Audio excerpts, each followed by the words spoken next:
Hello everyone, welcome to Decode UPSC PCS. This is another video of घटना चक्र polity series and हमारा आज का टॉपिक है constituent assembly and making of the constitution. जैसे कि हमने लास्ट वीडियो में किया था, सबसे पहले हम सारे इंपॉर्टेंट पॉइंटर्स देख लेंगे टॉपिक से रिलेटेड एंड उसके बाद वी विल डू MCQs जितने भी घटना चक्र में गिवन हैं। ठीक है, so let's start the topic.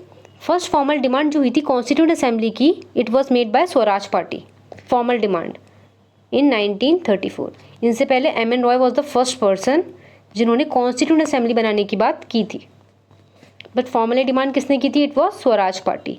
Okay, later on हमारी डिमांड आगे चलकर ब्रिटिशर्स ने सबसे पहले एक्सेप्ट की अगस्त ऑफ 1940 में। फिर लेटर ऑन जब हमारी कॉन्स्टिट्यूएंट असेंबली बनी थी, वो किस एक्ट में के अंडर बनी थी? Cabinet mission plan 1946। Don't get confuse in both these. Britishers ने फॉर्मली फर्स्ट टाइम एक्सेप्ट किया था अगस्त ऑफर में, बट जो हमारी बनी थी constituent assembly that was under cabinet mission plan 1946। यहाँ पर वन रिप्रेजेंटेटिव वाज रिप्रेजेंटिंग कितनी population? 10 lakh people. Okay, apart from this you need to remember that it was the election was not based on adult franchise. Remember this, it was indirect elections. जो हमारी constituent assembly बनी थी वो किसके base पे बनी थी? इनडायरेक्ट इलेक्शन के बेस पे। कोई यूनिवर्सल अडल्ट फ्रेंचाइज की बात नहीं थी। हमारे जो फर्स्ट टेम्पररी प्रेसिडेंट थे कॉन्स्टिट्यूएंट असेंबली के, वो थे डॉक्टर सच्चिदानंद सिन्हा। एंड जो हमारे फर्स्ट इलेक्टेड प्रेसिडेंट थे कॉन्स्टिट्यूएंट असेंबली के, वो थे doctor Rajendra Prasad. Remember both these facts. जो हमारी फर्स्ट मीटिंग हुई थी कॉन्स्टिट्यूएंट असेंबली की 1946 में, वो किसने प्रिसाइड किया था? डॉक्टर सच्चिदानंद सिन्हा। यही रीज़न है कि इन्हें हम फर्स्ट टेम्पररी प्रेसिडेंट बोलते हैं। एंड हमारे फर्स्ट प्रेसिडेंट तो डॉक्टर राजेंद्र प्रसाद थे। ओके, अपार्ट फ्रॉम दिस अगर टाइम पीरियड की बात की जाए तो 2 years 11 months and 17 days। In many books यहाँ पर 18 days भी गिवन है, वो भी आप करेक्ट मानोगे अगर ऑप्शन में है। ठीक है, इसके अलावा B.N. Rao, he was the legal adviser. Legal adviser भी बोल लेते हैं या फिर constitutional adviser. It is asked in many PCS and UPPCS that B.N. Rao was the legal and constitutional adviser. Do not forget it, बहुत एग्जाम से पूछा जा चुका है ये। Now another important thing which I want to tell you, आपको पता है दैट 26 जनवरी 1950 को हम सेलिब्रेट करते हैं as republic day. Why? Because इस दिन हमारा कॉन्स्टिट्यूशन एनफोर्स हुआ था। Everyone knows? Okay, but let me tell you, adopt and enact हमारा कॉन्स्टिट्यूशन 26 नवंबर 1949 को हुआ था। सो अगर आपसे पूछा जाए दैट अडॉप्ट एंड इनेक्ट कब हुआ था हमारा constitution, what you will tell? 26 नवंबर 1949। एंड एनफोर्स कब हुआ था? जो हम रिपब्लिक डे मनाते हैं, दैट इज 26 जनवरी 1950। ठीक है, remember both these pointers. Apart from this there were 15 women in the constituent assembly. एक बार आप इनके नेम्स पढ़ लेना। विजय लक्ष्मी पंडित, राजकुमारी अमृत कौर, सरोजिनी नायडू, सुचेता कृपलानी, पूर्णिमा बैनर्जी, लीला रॉय, जी दुर्गाबाई, हंस मेहता, कमला चौधरी, रेणुका रॉय, मालती चौधरी, दक्षयानी, वेलायुधन, बेगम एजाज रसूल, एनी मेस्करीन एंड अमू स्वामीनाथन। ठीक है, अब ये जो इंटरिम कैबिनेट बना था हमारा 1946 में, in this there were different members जिन्होंने अलग अलग पोर्टफोलियोज हेल्ड करे थे। इस टॉपिक पर काफ़ी MCQs भी आ चुके हैं, सो एक बार देख लेते हैं। जवाहरलाल नेहरू के पास था vice president of the executive council. हाँ, ये particular fact this has been asked many times कि who was the vice president of the executive council? It was Jawaharlal Nehru. Do remember, vice president of the executive council Jawaharlal Nehru. Apart from this he was external affairs and commonwealth also under him. Sardar Patel, home information and broadcasting. Rajendra Prasad, food and agriculture. John Mathai, industries and supplies. Jagjivan Ram, labour. Sardar Baldev Singh, defence. C.H. Bhabha, work, mines and power. Liaquat Ali Khan finance, he was from Muslim League and इन्होंने finance portfolio लिया ही इसलिए था because they want to hamper the working of constituent assembly, इसके favour में नहीं थे। Abdul Rab Nishtar post and air, Asaf Ali railway communication and transport, C Rajagopalachari education and arts, then I Chundrigar commerce, Ghazanfar Ali Khan health, Jogendra Nath Mandal law. सो आप एक बार खुद से भी पढ़ लेना ये सारे टॉपिक्स। वैसे अभी एमसीक्यूज में हम देखेंगे क्या क्या पूछा जा चुका है। अराउंड 70 एमसीक्यूज हैं इस टॉपिक से रिलेटेड, जल्दी से कवर कर लेते हैं। Okay, so our first question is who give the idea of the constituent assembly firstly for the formation of constitution for India. ऊपर देखा है अभी हमने, what was the answer, Swaraj party. So answer will be A. Second, who in the beginning presented the idea of Indian Constituent Assembly in pre-independence days? M.N. Roy, B.R. Ambedkar, Annie Besant, Jawaharlal Nehru. Everyone knows it is M.N. Roy. और formally demand किसने किया था, Swaraj party. Third, who said the Constituent Assembly alone can produce a constitution indigenous to the country and truly and fully representing the will of the people? Who said this? Mahatma Gandhi. This type of question is also asked, especially in UPPCS, कि ये चीज़ किसने कही। So this thing was said by Mahatma Gandhi. Next, the proposal for framing the Constitution of India by an elected Constituent Assembly was made by. Proposal मैंने अभी पीछे बताया था, it was made by Cripps Mission. First time formally accept करा था Britishers ने अगस्त offer 1940 में, पर हमें इन्होंने प्रपोज कब किया था, क्रिप्स मिशन 1942 में। बट हमारी कॉन्स्टिट्यूएंट असेंबली फाइनली बनी किस एक्ट के अंडर थी, cabinet mission plan 1946। These three are different facts, so confuse मत होना इसमें। सो इसका आंसर क्या होगा, proposal for framing constitution of India, C Cripps mission. Next, with reference to the proposals of Cripps Mission, consider the following statements. First, the Constituent Assembly would have members nominated by the provincial assemblies as well as princely states. So this statement will be wrong. याद रखना, यहाँ पर जो provincial assemblies होंगी they will elect and princely states will nominate. दोनों में nomination नहीं है. Provincial assemblies will elect the members. So first statement is wrong. Second, any province which is not prepared to accept the new constitution would have the right to sign a separate agreement with Britain regarding its future status. This statement is correct. ये Britishers ने कहा था cabinet mission plan में. So accordingly answer will be B. Next, as per cabinet mission plan in the Constituent Assembly to decide allotted members seat in each province, one representative was in ratio to which population? अभी I have told you one representative कितनी population थी, 10 lakh. So answer will be B. Seventh, who among the following persons was not a member of the cabinet mission? जो cabinet mission आया था इसमें 3 members थे. What was the name of the members? First was Sir Patrick Lawrence, second was A.V. Alexander, and third was Sir Stafford Cripps. Learn these names. This has been asked. First was Sir Patrick Lawrence, second was A.V. Alexander and third Stafford Cripps. अब इस question में आपसे क्या पूछा, इनमें से कौन member नहीं था. अभी मैंने आपको 3 नेम बताए हैं, उसमें विलियम वुड नहीं था. So he was the, it is only the answer. Patrick Lawrence थे, स्टैफर्ड क्रिप्स भी थे एंड A.V. अलेक्जेंडर भी थे. इन्होंने पूछा है कौन नहीं था. So answer will be A. Next, Indian constituent assembly was establish under. अभी आई हैव टोल्ड यू हमारी कॉन्स्टिट्यूएंट असेंबली स्टैब्लिश किसके अंडर हुई थी, cabinet mission 1946. C will be the answer. Next, through which plan was the constituent assembly created. अभी I have told you बहुत बार repeat हो गया ये. It is cabinet mission plan of 1946. Next, in the interim government formed in 1946 vice president of the executive council was. See मैंने आपको वहां बताया था, who was there, I have told you up, it was Jawaharlal Nehru. See, Jawaharlal Nehru vice president of the executive council. So answer will be A, Jawaharlal Nehru. ठीक है. 11th, who of the following was not the member of the interim national government formed in August 1946 AD. अभी मैंने आपको interim cabinet दिखाया था, इसमें आपने सी राजा गोपालाचारी भी देखा था, राजेंद्र प्रसाद भी देखा था एंड जगजीवन राम भी देखा था. जगजीवन राम के पास आई थिंक लेबर था and Rajendra Prasad, I think agriculture was there, right? And C. Rajagopalachari was education minister. Dr. S. Radhakrishnan was not a member of the interim national government. So इसका answer क्या होगा? C will be the answer. Okay, next question. Which portfolio did Rajendra Prasad hold during the interim government of 1946? अभी मैंने आपको ऊपर बताया है क्या था, food and agriculture. Rajendra Prasad, food and agriculture.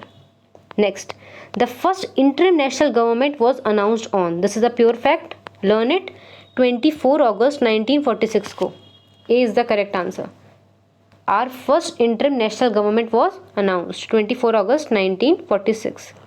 Next, according to the Wavell plan, assertion and reasoning based है ये. First is, according to the Wavell plan, the number of Hindus and Muslim members in the executive council was to be equal.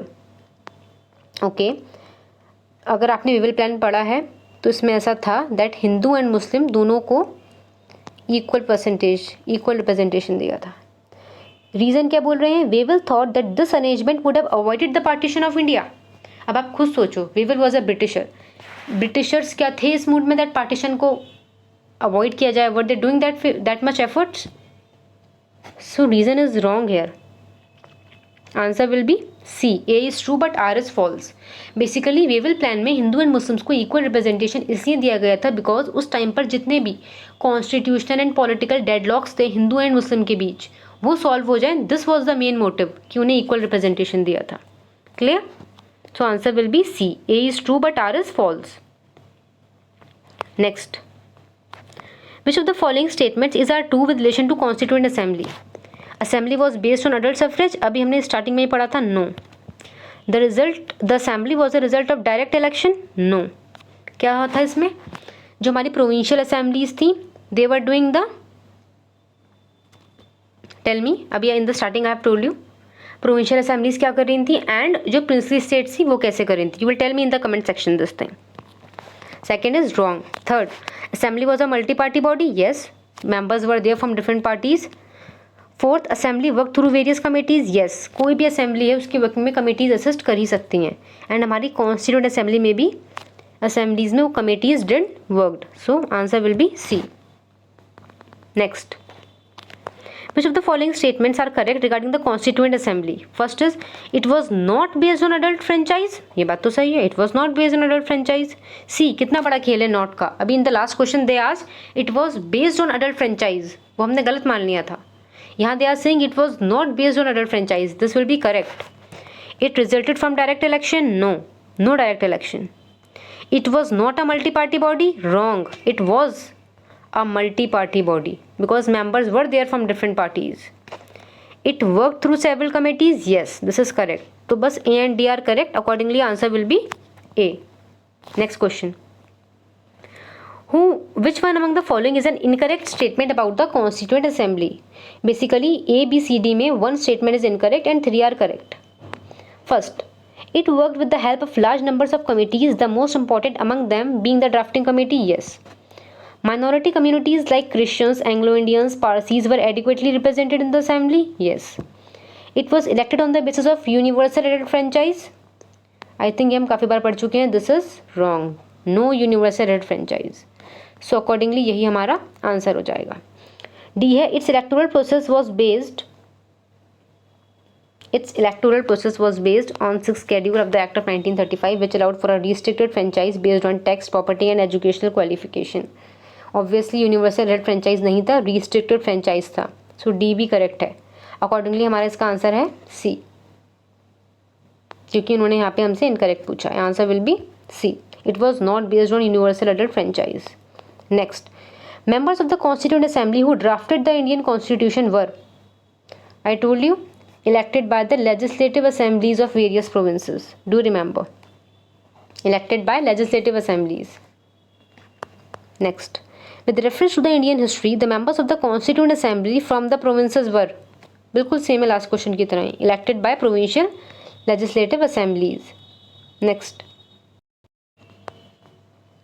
how were the members of the Constituent Assembly elected? अभी I told you by provincial assemblies. 21st, who was the Provisional President of the Constituent Assembly before Rajendra Prasad took over. I told you, Dr. Sachidanand Sinha. He was the one who presided the first meeting also. So answer will be D. Next. Who was the first elected chairman of Constituent Assembly? It was, everyone knows, I told you in the starting, Dr. Rajendra Prasad, first elected chairman. And provisional president कौन थे? Dr. Sachidanand Sinha. Next. Who chaired the first meeting of the Constituent Assembly? I told you. Who was it? Dr. Sachidanand Sinha. C will be the answer. Next. The first day session of the Indian Constituent Assembly was chaired by, everyone knows, Dr. Sachidanand Sinha. Next. Dr. Rajendra Prasad was elected the chairman of the Constituent Assembly in, remember, December 1946 में he was appointed as the president. Next. What are true about Constituent Assembly? First is Constituent Assembly's first meeting was held on 9 December 1946. Yes, this is correct. Its first permanent president was Dr. Sachidanand Sinha. This was Dr. Rajendra Prasad. Sachidanand Sinha तो हमारे temporary president थे, तो second आपका wrong हो गया. Second wrong से ये option गया, ये ऑप्शन गया. फर्स्ट अपना सही है. Muslim League boycotted first meeting of the constituent assembly. Yes, this was correct. So accordingly first and third is correct and B is the correct answer. Let me tell you, जो हमारी constituent assembly थी इसकी first meeting हुई थी 9 दिसंबर को 1946. And हमारा जो objective resolution था, जो बाद में जाके हमारा प्रीएम्बल बना, ये इंट्रोड्यूस हुआ था 13 दिसंबर को, okay, in the same year 1946. And किसने किया था इंट्रोड्यूस? पंडित नेहरू ने. Do remember it. यही आगे जाकर हमारा प्रीएम्बल फॉर्म हुआ था. Okay, next question. Statement 1 and statement 2. Statement 1. The first meeting of the Constituent Assembly was held on 9 December 1946 in Delhi. Yes, this is correct. Second, Jawaharlal Nehru was not invited to the Constituent Assembly. Obviously, this is wrong. अभी मैंने आपको पीछे बताया, he was the one जिन्होंने 13 दिसंबर को objective resolution को present किया था. So accordingly, second statement is wrong. C is the answer. Statement 1 is true, but statement 2 is false. Next. Who was the chairman of the Constituent Assembly of India? Everyone knows chairman कौन थे अपने? Doctor Rajendra Prasad. Who was the president of the Constituent Assembly?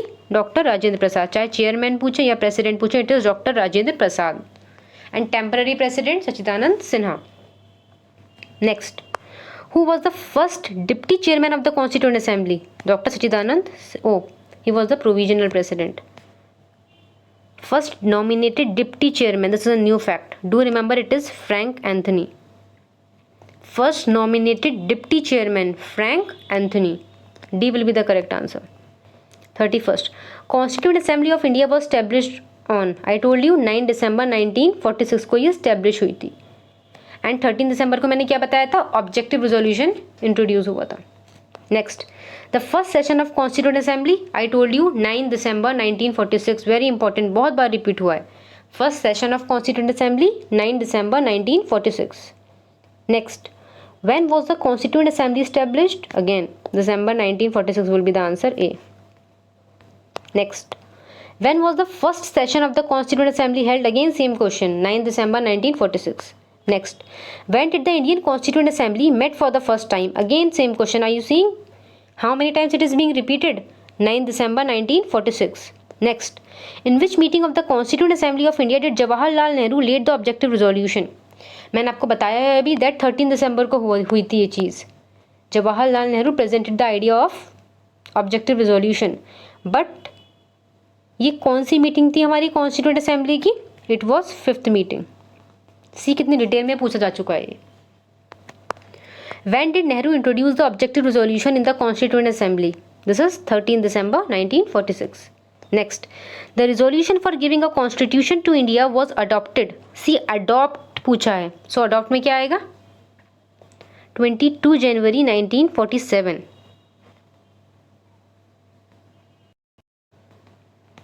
The resolution for giving a constitution to India was adopted by the Constituent Assembly on 22nd January 1947. So B will be the correct answer. Next, who proposed the preamble before the drafting committee of the Constitution? Everyone knows. Preamble मतलब objective resolution उस time पर किसने propose किया था? Jawaharlal Nehru, 13 December 1946. Okay, next. Who of the following presented objective resolution? Everyone knows it is Pandit Jawaharlal Nehru. B will be the answer. Okay, 41st. In relation to the formation of Constitution of India, which of the following sentences are correct? First, resolution of objectives by Nehru affected the making of the Constitution. Yes. Preamble हमारा introduce कर रहा है Constitution, effect तो हुआ है. Preamble fulfills various important objectives. Yes. Third, peoples of India order directed the constitution. Right. अगर आपने preamble पढ़ा है उसकी फर्स्ट लाइन ही बोलती है we the people of India. Okay, so people of India have been directing the constitution. Head of the state is elected by the people directly. This is wrong. हमारा head of the state हम कहते हैं president को, और ये directly elect नहीं होते हैं. Okay, he is elected by the elected members of both the houses of parliament. यहाँ डायरेक्टली इलेक्ट की बात है, so this will be wrong. Fourth answer नहीं आना चाहिए. फोर्थ के अकॉर्डिंग सी कटा, डी कटा, बी कटा. Answer will be A. Next. How many sessions of the Indian constituent assembly were conducted for the formulation of Indian constitution? So 12 sessions हुए थे, remember. Answer will be C. Next. Mention the correct date of the last meeting of the constituent assembly. This is important. This is answer C. 24 जनवरी 1950 को अपनी last meeting हुई थी of constituent assembly. Answer is सी. 24 जनवरी 1950 last meeting of constituent assembly. Next. How much time constituent assembly took to frame the constitution? This is repeated many times. It is a 2 years 11 months 18 days. कहीं पे 17 days है, उसे भी आप correct मानोगे.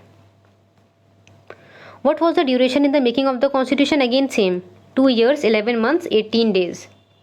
Next. Consider the following statements regarding the Constituent Assembly of India. First, the final session of the Constituent Assembly was held on 24 January 1950. अभी हमने पढ़ा है last session 24 January 1950. So this is correct. Dr. Rajendra Prasad was declared to be duly elected to the office of President of India in this final session. Yes. It was this very session कि इसी session में doctor Rajendra Prasad को first president of India elect किया गया था. Okay, so answer will be B. Both 1 and 2 are correct. Next question. Match list X with list Y. Okay, first vice president of the constituent assembly. अभी मैंने आपको बताया था पीछे first vice president कौन थे. प्रेसिडेंट तो अपने राजेंद्र प्रसाद थे. टेम्पररी प्रेसिडेंट या प्रोविजनल प्रेसिडेंट थे अपने. Who was there? Tell me. Yes, doctor Sachchidananda Sinha. यहाँ फर्स्ट वाइस प्रेसिडेंट की बात हो रही है. It was HC Mukherjee. तो फर्स्ट का फोर्थ होना चाहिए. फर्स्ट का फोर्थ, आई मीन ए का फोर्थ सिर्फ ए के ऑप्शन में है. That is answer B, and वही करेक्ट ऑप्शन है. बाकी भी देख लेते हैं हम. Originally the only Congress member of drafting committee. याद रखना, ओनली कांग्रेस मेंबर जो ड्राफ्टिंग कमेटी का पार्ट थे, it was KM Munshi. Okay. Third, member of the constituent assembly representing Rajasthan princely state, वो थे VT Krishnamachari. Chairman of union constitution committee, it was Jawaharlal Nehru. Accordingly B will be the answer. Next. Who was the constitutional adviser at the time of formation of the constitution? It was BN Roy. आप इन्हें legal adviser भी बोल सकते हो. 49th, the first draft of the constitution was prepared by. Obviously जो constitution adviser थे उन्होंने ही बनाया था. It was BN Roy. When was the third reading of the Indian constitution started? See कितनी डिटेल में पूछा है ये question. Third reading, and I think yet इस पे अभी क्लियर आंसर हमारे पास नहीं आया है. सो अभी के लिए ये वाला हम लीव कर सकते हैं. Next. The constitution of India was completed on. Complete कब हुआ था? 26 नवंबर 1949 इनेक्टेड, है ना. एंड एनफोर्स कब हुआ है अपना? 26 जनवरी 1950. Next. Indian constitution was adopted. Adoption date पूछिए, एनफोर्समेंट नहीं. अडॉप्ट कब हुआ था? 26 नवंबर 1949. Next also same. Constitution was adopted 26 November 1949. Okay. The Constitution was adopted again same 26 November 1949. Constitution of India came into force मतलब एनफोर्स्ड, एनफोर्स कब हुआ था? 26 जनवरी 1950, so A will be the answer.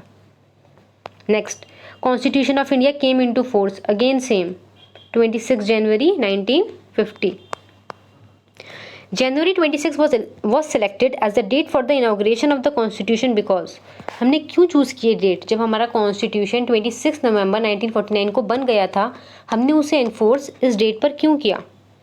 The reason was on this day in 1930 Congress has observed it as the Independence Day. That is why we choose 26 January. Accordingly answer will be A. हमने पूर्ण स्वराज का declaration किया था on this day. Next, Constitution of India is celebrated on Constitution Day of India, जिस दिन हमारा constitution बना है, it was 26 November. So confuse मत होना that Constitution Day 26 January 1950 को होगा. No, it is 26 November. Next, consider the following statements in respect of the Constitution of India. The Constitution of India is celebrated on 26 November every year to promote constitutional values among the citizens. Yes. Statement 2. On 26 November 1949, Constituent Assembly of India set up a drafting committee under the chairmanship of Dr. B.R. Ambedkar. Oh my God. C. कितनी सारी mistakes हैं इस sentence में. 26 नवंबर 1949 को तो हमारी constituent assembly ने कॉन्स्टिट्यूशन को फ्रेम कर दिया था.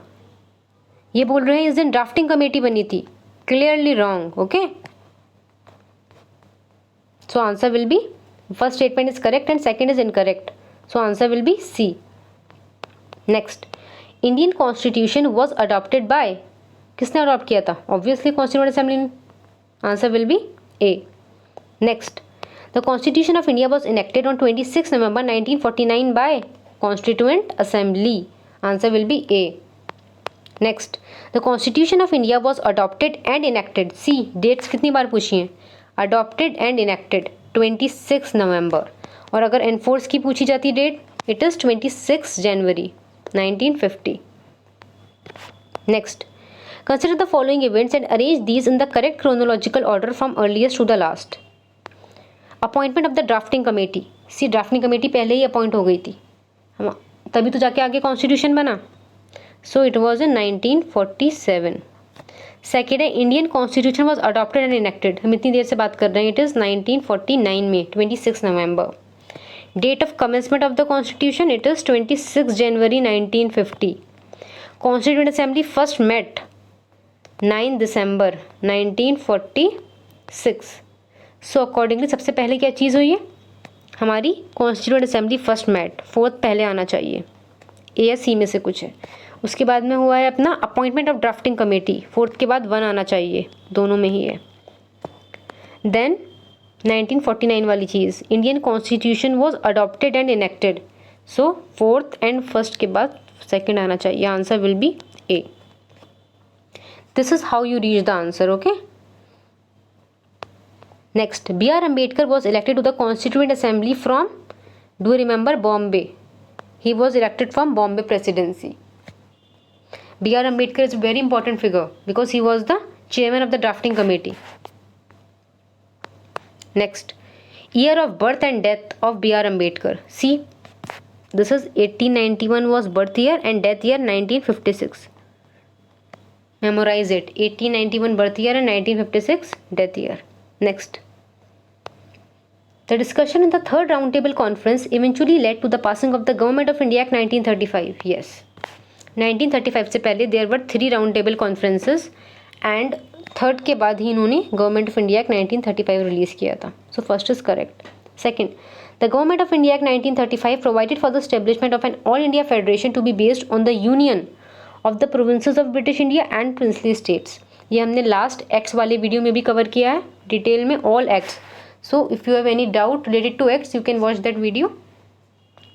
Second statement is also correct. Government of India Act 1935 ने ऑल इंडिया फेडरेशन की बात की थी. So C will be the correct answer. Next, here are 2 statements. Statement A, the Constitution of India provides for all necessities of the country. Yes, this is correct. It is known or called as adopted constitution. ये reason है. See this is also correct कि इसे हमने adopt किया है, अलग अलग countries से हमने काफ़ी चीज़ें बोरो की हैं. So it can be said as adopted constitution. But ये स्टेटमेंट आर को एक्सप्लेन कर रही है, दैट इज़ नॉट करेक्ट. या फिर R statement is explaining A is not correct. So answer will be B, that both A and R correct but R is not the correct explanation. कि क्योंकि हमने adopt किया है इसलिए सारी necessities provide कर रहा है constitution. No, both are individually correct but there is no explanation. So answer will be B. Deferment of adult franchise for 15 years was advocated in the Constituent Assembly by, ये राजेंद्र प्रसाद ने बात की थी. ओ sorry, Maulana Azad. I got confused. Maulana Azad, he talk that अभी like 15 years तक he was talking about deferment of adult franchise, but Rajendra Prasad and Jawaharlal Nehru, they were strongly supporting its adoption. 69th, who among the following advised that the Indian National Congress should be disbanded as a political party after independence of India? ये बात अपने गांधी जी ने कही थी, because उनके according Indian national Congress India को freedom दिलाने के लिए बनी थी. एंड जब इंडिया फ्री हो गया है तो he was of the thought कि अब इंडियन नेशनल कांग्रेस को डिसबैंड कर देना चाहिए. Okay. Which one of the following said a constitution like a machine is a lifeless thing. It acquires life because of men who control it, and India needs today nothing more than a set of honest men who will have the interest of the country before them. This was said by Dr. Rajendra Prasad. ऐसे questions काफ़ी पूछे जाते हैं that who said this. So do remember Rajendra Prasad said this. कि constitution lifeless machine है, it needs men to control it. Next. In their nationalist reaction, the founding fathers of Indian constitution tend to minimize the importance of minority interests and emotions. This view is credited to. ये बात किसने कही थी? This was said by Ivor Jennings. Okay. Sir Ivor Jennings said that